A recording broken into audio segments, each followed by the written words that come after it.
working with this game?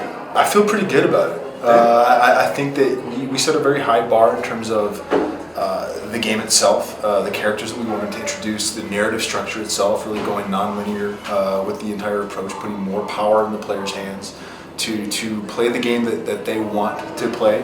And when people get their hands on it, they respond to it and they're having a lot of fun. So it's feeling really good right now. It's too different from your past work. Yes and no. I think I had experience in open world games on Saints Row and Red Faction. With Infinite, it was much different sort of game in terms of the linearity of it, but I think it really helped hone my craft in terms of characters and world building.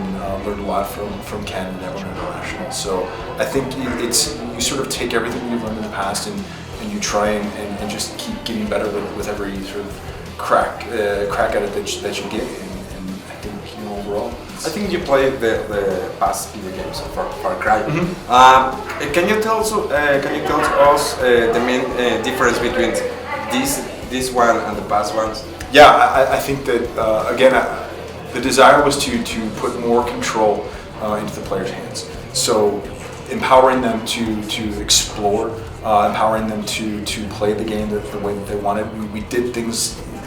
We took certain elements out of the game, like minimap, radio towers, as a way of unlocking things in the world, because we wanted to really allow players to immerse themselves in this world and sort of go wherever their fancies took them. There's so many unique characters in the world to meet that have quests, that have information about what's happening. We're not dictating any playstyle or any one direction that you have to go to experience Far Cry 5. And we're giving you a whole bunch of new tools and toys to play the game that you want to play. Things like the Guns for Hire, where you've got a whole bunch of new people that you can recruit on your side, that will fight alongside you persistently, that have information about the world to give you a deeper understanding and appreciation of it. Fangs for Hire, so that you can get a dog and you can get a grizzly bear and you can get a mountain lion and you can attack the cult that way.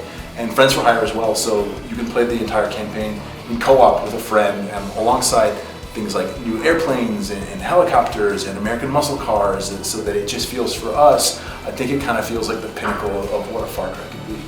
What can you tell us about Joseph's story? Joseph Seed is the leader of this cult called the Project Lead's Gate, and he believes that God has spoken to him and told him that the end of the world is coming, and that he has to save as many people as he can, whether they want to be saved or not. So he's a Far Cry villain that sits along that line of Voss and Pagan Min, who are these charismatic villains. But I think what separates him is this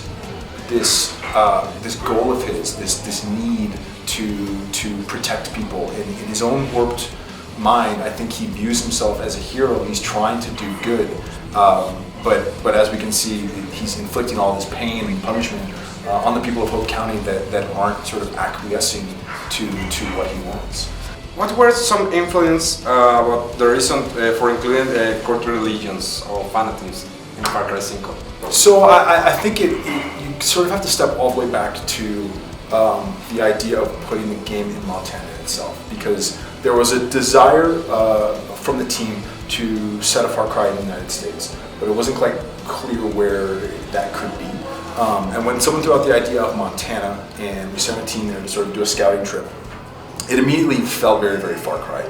The biomes that you can experience in terms of the mountains, the forests, the geothermal pools, there's a lot of interesting landscape to explore. There's lots of dangerous wildlife. It feels there are places that feel incredibly isolated from the rest of civilization. Your cell phones don't always work when you're out exploring. So that sort of frontier feel was in line with what you want in a Far Cry game. And then as we dug more into the history of Montana and did some research about the people that are there, cults kept coming back up to the surface. So when you think about what a Far Cry villain is, he's charismatic, they're megalomaniacal, they're manipulative, and they're a bit crazy. That's kind of a cult leader. So when you mix those two together, you go, okay, this feels like the proper setting for a new Far Cry game. And then what happens is you start to build that cult. We do a lot of research with Rick Ross and Mia Donovan, our cult experts essentially, who have spent a lot of their lives studying cults, helping people sort of remove themselves from cults. And we dug into what are the commonalities, how a cult would go about operating. You know, we wanted Eden's Gate to be able to control a large portion of the land.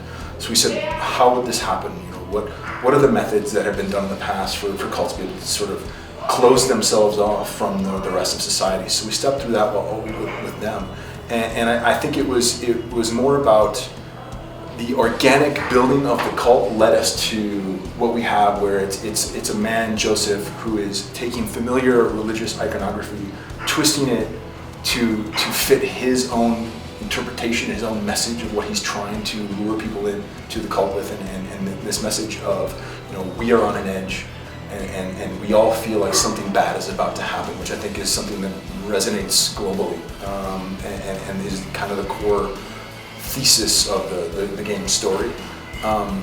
And it's something that sort of built organically from there. It's like we have RPG story, but in an action game.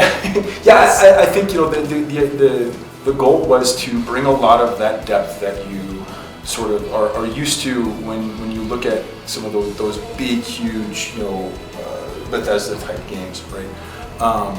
It was about making sure that every character that you met in the world had a history, had something that they were after, something that they were afraid of, and so as you spent time with them, you understood them not just as quest giver who's going to lead me on this path and I can get this reward, but you started to empathize with them as people. We wanted to build a vast roster of characters that felt like it was someone that you could meet in the real world. So we are going to have many hours of game. Yeah. Because I don't know if you see that in, I don't know, the past 2-3 years, most of the people play a video game not for the story, just for online. They buy the game and say, forget the story. I can finish in 5 hours. I just want to play online. And with this Far Cry 5, we have a long story, we have a deep story, different characters. I don't know, how do you feel that some people prefer to play only online and forget the story? I think that for us, it's really about letting players engage in the world the way that they want to. There's people that will pick up this game and focus on outposts and cause a lot of mayhem and maybe really not pay much attention to the story itself, but that's fine because they're experiencing the world itself the way that they want to, and we're giving lots of different opportunities for people, like with Far Cry Arcade, and giving the map editor to players to build their own Far Cry experiences, build their own PvP maps, build their own single player maps. So I think for us it's more about empowering players, giving tools to the players to really craft their own experience. Because you work on Bioshock Infinite, right?